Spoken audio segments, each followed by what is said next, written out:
Bonjour, bienvenue sur Como Info dans le cadre de votre émission Zoom sur. Aujourd'hui, j'ai le plaisir de recevoir le docteur Sirondo Engie, spécialiste aux maladies infectieuses à potentiel épidémique.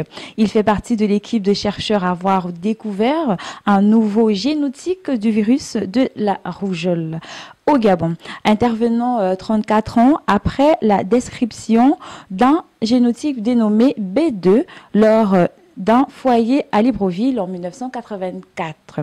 Sans plus tarder, bonjour docteur. Vous êtes gabonais, originaire de la province du Walantem. Vous avez fait vos études supérieures à la faculté de médecine à Marseille en France. Avez-vous quelque chose à rajouter par rapport à votre spécialité? Bonjour, je suis le docteur Sirondo Engie, paternoster, diplômé de la faculté de médecine de Marseille, comme vous venez de le dire, spécialiste en maladies infectieuses à potentiel épidémique, expert en infectiologie tropicale. La rougeole, il faut rappeler que la rougeole est une des maladies infectieuses les plus dangereuses, qui fait partie de celles qui sont très dangereuses, je vais dire. Et la rougeole se manifeste par des symptômes. Donc je vais parler de prodromes. Prodromes, ce sont les premiers signes cliniques que le médecin va observer chez la personne malade. Ces prodromes sont généralement la fièvre, une sensation gênante, la toux, la conjonctivite et la rhinite. Ce sont ces signes généralement que nous observons chez les patients et avec un signe qui est pathognomonique, donc l'éruption cutanée maculo-papuleuse, avec accompagné aussi du signe de Koplik que nous observons au niveau de la gorge. Et il faut préciser que cette maladie agit autant chez les enfants que chez les adultes. Chez les adultes, surtout ceux qui n'ont pas été vaccinés ou ceux qui ont reçu une dose et n'ayant pas reçu la deuxième dose dans leur enfance.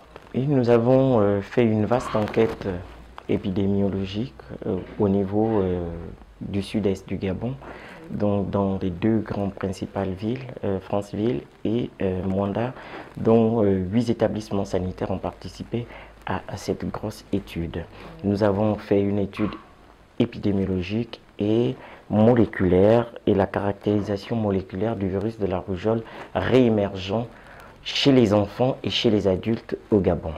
Donc, cette étude, c'était pendant l'épidémie 2017-2018 dans le sud-est. Donc, dans cette vaste enquête, nous avons prélevé du sang, des urines et de la salive chez tous les patients adultes et enfants ayant consulté dans les 8 structures sanitaires dans le sud-est du Gabon. Il faut préciser que parmi ces 8 structures, nous avons même des cliniques privées qui ont accepté de participer à cette vaste étude.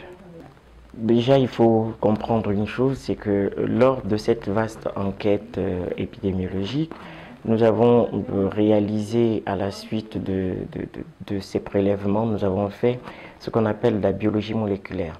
Parce que nous nous sommes posé la question de savoir pourquoi est-ce que les patients qui avaient reçu la vaccination présentaient les mêmes signes que ceux qui n'avaient pas reçu la vaccination.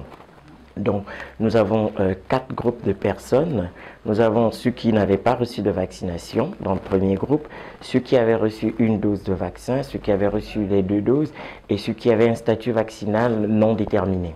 Donc, nous nous sommes posé la question de savoir pourquoi tous avaient les mêmes signes.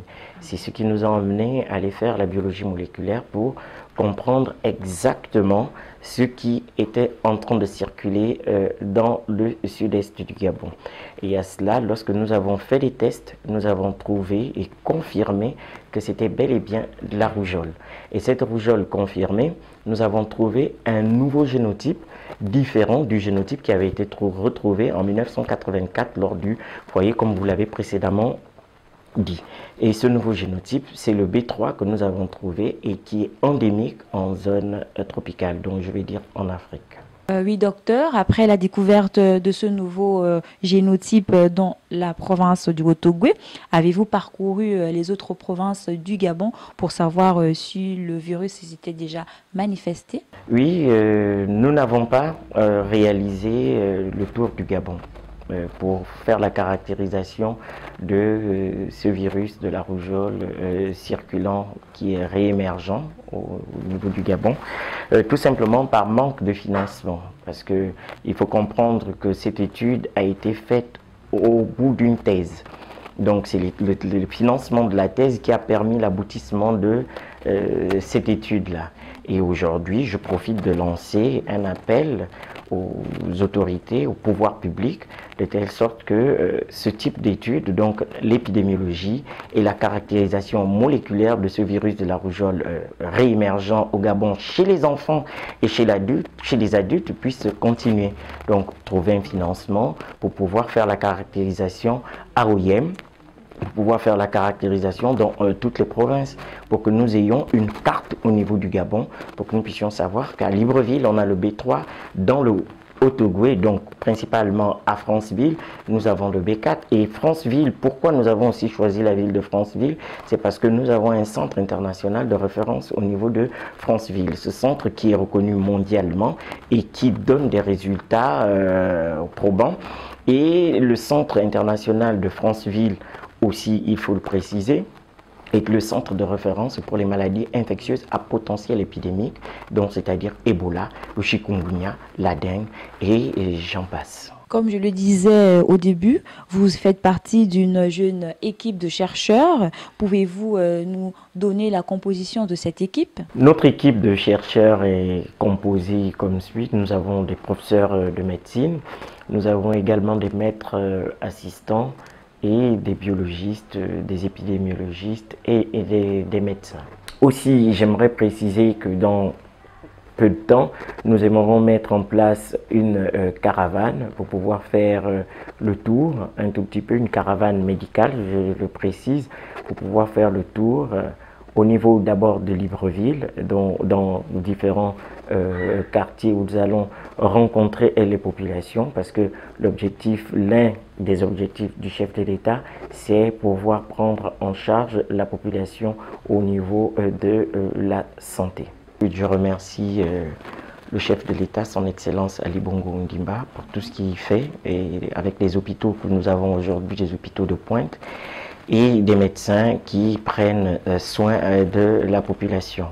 Aussi, j'aimerais revenir et préciser qu'à l'aide du réseau de surveillance que j'ai installé en 2015 sur les maladies à potentiel, les maladies infectieuses à potentiel épidémique, donc SUSIMIP, que j'avais nommé, surveillance syndromique des maladies infectieuses à potentiel épidémique, dans le Gabon, qui avait été installé dans 4 grandes villes, donc à Oyem, à Libreville, à Koulamoutou et à Gamba. Pourquoi Gamba? Pour voir un tout petit peu si nous pouvons avoir en temps et en heure des données d'une zone enclavée. Voilà pourquoi nous avons choisi Gamba. Et Gamba nous pourvoyait des données en temps et en heure. Donc ce que nous on appelle quasiment en temps quasi réel. Entre 7h et 15h, j'étais capable de savoir le nombre de fièvres éruptives dans cette zone, et peu importe l'endroit au niveau du Gabon. C'est ce réseau de surveillance syndromique de maladies infectieuses qui nous a permis de détecter tous les différents petits foyers épidémiques de la rougeole dans le Gabon. Mon mot de fin, je remercie le PDG de Como Info pour cette initiative de pouvoir rencontrer des médecins, des chercheurs au niveau du Gabon pour que nous puissions prôner tout ce que nous sommes en train de faire, parce que ce que nous faisons aujourd'hui n'est pas su de tout le monde. Merci encore à la jeune équipe qui est très dynamique pour les exploits qu'elle réalise chaque jour. Je tiens à vous dire merci, monsieur le PDG. Nous sommes arrivés au terme de notre émission. Merci de nous avoir suivis. J'aurai le plaisir de vous retrouver sur Como Info pour un prochain numéro. Entre-temps, gardez le sourire.